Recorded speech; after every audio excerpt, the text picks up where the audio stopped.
पहला सवाल वैभव त्रिपाठी जी आपसे, क्योंकि भले अभी टीएमसी के साथी हमारे साथ में नहीं है, लेकिन आपके महा इंडिया गठबंधन के साथी आज उनके साथ में एक व्यवहार होता है और वो कहती हैं कि भाई उनका अपमान किया गया है, उन्हें बोलने का मौका नहीं दिया गया। क्या कहेंगे, आखिर ये किस तरह के आरोप हैं उनके, वैभव जी? एक चुनी हुई मुख्यमंत्री हैं और मुख्यमंत्री के रूप में वो पश्चिम बंगाल की प्रतिनिधि के रूप में गई थी वहां, और उनको जब बोलने नहीं दिया जा रहा है तो सोचिए कि सरकार का क्या स्टैंडर्ड है। क्या ये सरकार विपक्ष के साथ भेदभाव नहीं कर रही है? जहां एक तरफ बजट में बिहार और आंध्र के अलावा किसी का नाम नहीं लिया जाता है, उत्तर प्रदेश से मैं आता हूं, उत्तर प्रदेश का जिक्र तक नहीं होता है। ऐसी स्थितियों में जब संसद में बजट पे चर्चा के दौरान विपक्षी दलों के लोग विरोध करते हैं कि आप ऐसा भेदभावपूर्ण अपनी सरकार बनाने के लिए जो बजट लाए हैं इस पे जवाब दीजिए, तो जवाब देने से प्रधानमंत्री जी भी भागते हैं सदन से, कई बार वो नजारत रहते हैं। और इस विपक्ष के जो मूल मांग है कि नहीं, आप भेदभाव ना करिए। 1,89,000 करोड़ का बकाया है पश्चिम बंगाल का, और बजट में उसका कोई जिक्र तक नहीं है कि भाई ये पश्चिम बंगाल को मिलेगा कि नहीं। ऐसे ही विपक्ष के जो भी सरकारें हैं वहां सबका जीएसटी का लगभग बकाया है, किसी का क्लियर नहीं हो रहा है। नहीं, लेकिन वैभव जी सभी इंडिया गठबंधन के जितने भी राज्य हैं, या फिर ये कहा जाए कि विपक्ष के जितने भी राज्य हैं, उनका कोई मुख्यमंत्री नहीं पहुंचता, एकमात्र जो है पहुंचती है। यहाँ पर हमने देखा किस तरह से ममता बनर्जी, उसको लेकर भी कई बार अलग अलग प्रतिक्रियाएं सामने आई। क्या एक तरह से प्रतिनिधि के तौर पर भेजा गया है उन्हें? मैं यही बात तो कह रहा हूं, क्योंकि इंडिया गठबंधन के सभी घटक को ये पता है कि प्रधानमंत्री मोदी जी जब सत्तासीन हुए थे 2014 में, उसके बाद के वाकये सबको याद है, और किस तरीके से किसी मुख्यमंत्री के खिलाफ एक सभा में जहां मुख्यमंत्री भी थे हुटिंग होती थी, जिसका विरोध कई लोगों ने किया।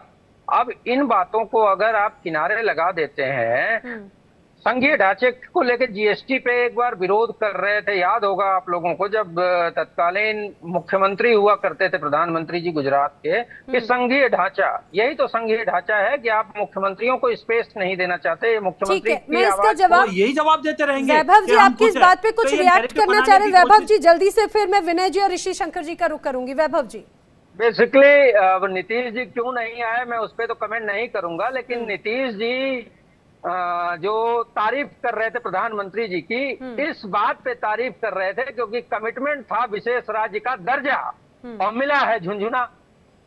ठीक है वैभव जी, आपने तो उसको आपकी इस बात पे रिएक्शन आ रहा है वैभव जी का भी, ऋषि जी का। वैभव जी का पहले रिएक्शन ले लेती हूँ जल्दी से, आपकी इस बात पे रिएक्ट करें वैभव। देखिए, जेडीयू के साथी थोड़ा सा मर्यादा भूल रहे हैं, और लात मारना, कितनी बार किसको लात मारे हैं और किसके चरण चूमने गए हैं ये जग ने देखा है, तो जग हंसाई के पात्र न बनिए, कम से कम मर्यादा का पालन करिए, मैं ये कह रहा हूँ। दूसरा, विजय जी जो कह रहे थे कि ऋषि जी ने एक बात कही कि उनको लंच के बाद, ये भैया मीठा मीठा गप गप कड़वा कड़वा थू थू ये मत करिए। ऋषि जी ने एक बात और कही आपको कि जो नीति आयोग का बैठक होती है वो काफी पहले शेड्यूल तय होता है। अचानक से ऐसा क्या शेड्यूल बन गया मुख्यमंत्री जी का जो कि नीति आयोग देश के विकास, राज्य के विकास से ज्यादा महत्वपूर्ण हो गया? ये बात बताएंगे विजय जी? तो इस बात को नहीं बता पा रहे हैं आप, और मैं बेहद संजीदगी। लेकिन वैभव जी यही बात तो फिर ममता बनर्जी के लिए भी लागू होती है ना, कि अगर पहले से बैठक का शेड्यूल तय होता है तो जाहिर सी बात है उनका भी कोई शेड्यूल तय होगा, उनका भी कोई शेड्यूल तय होगा। तो फिर ये जो नाराजगी है, ये नाराजगी इस तरह से बताने का क्या मतलब है? नहीं ना, मैं उसी बात पे आ रहा हूँ। देखिए, ऐसा है, जो शेड्यूल तय था, मुझे इस बात की जानकारी नहीं है कि लंच बाद का था पहले का था, उस बात को मैं नहीं कह सकता। लेकिन सच्चाई ये है, अगर मैंने कहा आपसे कि नैना जी थोड़ा सा मुझे किसी डिबेट में अन्य जगह जाना है, मुझे थोड़ा समय दे दीजिए, तो हमारी, आपकी और सभी पैनलिस्ट के सहमति से वो समय मिलता है, और जब वो समय मिल गया तो मेरा राइट बनता है कि मैं अपनी बात करूं।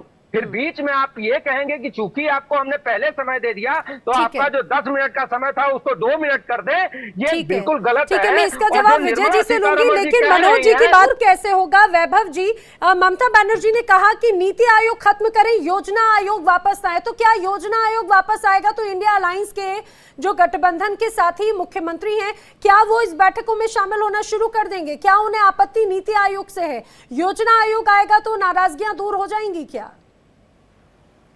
देखिए ऐसा है कि माननीय मुख्यमंत्री ममता बनर्जी कोई क्लर्क या बाबू नहीं है, और जो वहाँ हेडेड जो अध्यक्ष हैं या जो सरकार के नुमाइंदे हैं मोदी सरकार के, वो बॉस नहीं है, वो एक स्टेट के सम्मानित मुख्यमंत्री हैं। तो उनका माइक इस तरीके से जो बंद किया जा रहा है, जो संसद में होता रहा है, वो अब नीति आयोग और ऐसे मीटिंगों में भी हो रहा है, जिस कारण विपक्ष के लोग नहीं जा रहे हैं। अब अगर आप इस तरीके से करेंगे व्यवहार, तो कौन मुख्यमंत्री अपने आप को अपमानित होने के लिए जाएगा? दूसरी बात, अभी जो ऋषि जी कह रहे थे कि गतिरोध है, गतिरोध बिल्कुल है और बहुत लंबे समय से है। 1,89,000 करोड़ का जिस स्टेट का अपने रोक के रखा है, और उसकी बात भी नहीं सुनने दे रहे हैं, उसकी बात भी नहीं सुनना चाह रहे हैं। एक बात और कहते हैं कि माना विपक्ष के गठबंधन इंडिया के लोग नहीं आए, तो एटलीस्ट ऐसी स्थिति में तो आपको माननीय मुख्यमंत्री ममता जी को ज्यादा समय देना चाहिए था। ऐसा कोई प्रिविलेज, ऐसा आपको ऐसा लग रहा है कि इसमें आपको प्रिविलेज मिलना चाहिए था इस चीज को लेकर? नहीं, प्रिविलेज नहीं चाहता मैं।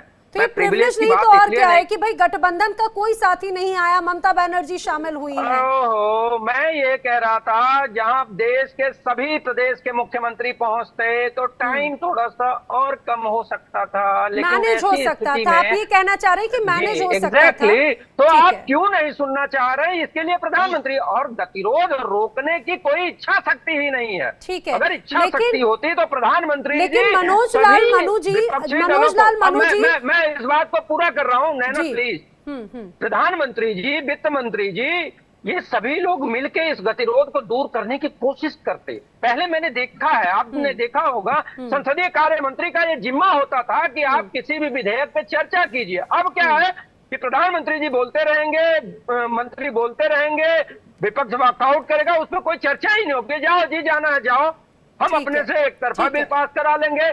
ओम बिरला जी विपक्ष के सभी सांसदों को सस्पेंड कर देंगे, एक तरफा बिना बहस की डिबेट, बिना बहस के। मुझे एक बार मनोज जी से सवाल कर लेने दीजिए। वैभव जी, मनोज जी, नैना जी, मैं एक सवाल अपना जोड़ देता हूँ मनोज जी के लिए कि अगर प्री डिसाइडेड नीति आयोग की बैठक थी जो कि महीनों पहले तय हुई थी, तो ऐसी कौन सी अर्जेंट बैठक थी, उसका भी जिक्र कर दे मनोज जी, जिसकी वजह से आदरणीय नीतीश जी नहीं गए। मनोज जी, तो थोड़ा जनता ज्यादा समझ पाएगी कि आखिर क्या कार्यक्रम था जिसकी वजह से नहीं गए। आप बताइए ना, नीति आयोग की बैठक से ज्यादा महत्वपूर्ण नीतीश जी कौन से सभा में थे, कौन सी बैठक में थे, वो बताइए।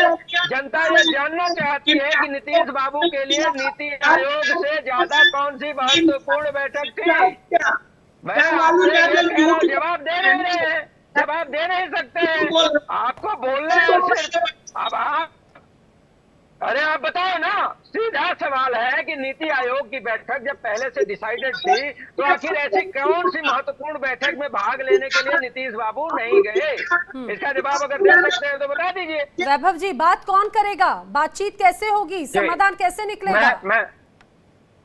मैं वही बात कह रहा था नैना जी। ऐसा है, ऋषि जी जो बात कह रहे हैं, मैं उस बात से इत्तेफाक रखता हूँ कि हमारे प्रधानमंत्री पी.वी. नरसिम्हा राव जी विपक्ष के बड़े नेता वाजपेयी जी से जरूर कंसर्न होते थे, उनसे बात करते थे। ये परंपरा रही है, लेकिन ये परंपरा टूटी कब? जब आदरणीय मोदी जी सत्ता में आ गए, विपक्ष के नेताओं के खिलाफ वोटिंग होने लगी।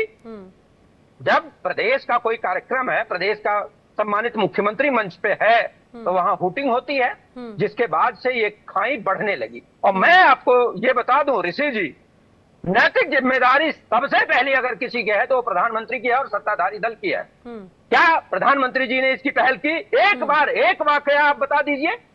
और ये वो प्रधानमंत्री हैं, जब ये मुख्यमंत्री हुआ करते थे गुजरात के, तो संघीय ढांचे का रोना रोया करते थे। ठीक है, एक ठीक है। ऐसा वाकया चाहे विजय संसद जी, के क्या गतिरोध पहल को- की है प्रधानमंत्री ने? उनकी नैतिक जिम्मेदारी है, नीति आयोग की मैं कमान जो है वो भी पीएम के हाथों में है। अगर विपक्ष बैकआउट कर रहा है, विपक्ष अगर बहिष्कार कर रहा है, तो क्यों ना उनके लिए उनसे चर्चा की जाए, वार्ता का जरिए निकाला जाए। नैना जी सुनिए, जी, जी। मैं कह रहा हूँ, चाहे गतिरोध ये नीति आयोग का मामले का हो, चाहे किसी भी बात का हो, संसद के किसी सत्र का बात हो, कभी भी गतिरोध दूर करने के लिए ना प्रधानमंत्री ने, ना ही इनके मंत्रियों ने, ना ही संसदीय कार्य मंत्री ने कभी किसी ने कोई पहल विजय नहीं जी, की जल्दी है। से और बस आखिरी के 20 आप सेकंड। विपक्ष जी। पे नहीं डाल सकते, सारी जिम्मेदारी वैभव जी सरकार सुनिए। की वैभव जी होती बोलने है। दीजिए।